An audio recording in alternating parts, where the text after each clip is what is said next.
বাধা। তাই কাম ক্রোধ নিয়ে আমরা জ্বালাতন ভোগ করি, খুব জ্বালায় কি না এই কাম ক্রোধ।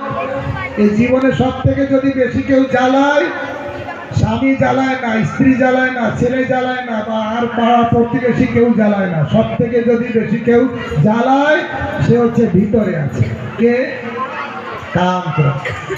কিন্তু আচার্যরা বলছে ডোন্ট কেয়ার, আমি আমার কাম ক্রোধের কোনো ভয় থাকবে না, কোনো অসুবিধা আমার হবে না যদি আমি একটা কাজ করি।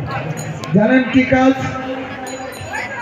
কি বা করিতে পারে কাম ক্রোধ সাধকের যদি হয় সাধু জনার সঙ্গ।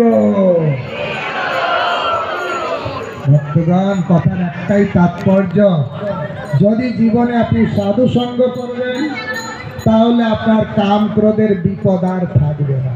কারণ সাধু সঙ্গ করলে কি হবে? হরি কথা শোনা হবে, হরি কথা শুনলে ভিতর পরিষ্কার হবে আর কাম ক্রোধ ছুটে পালাবে।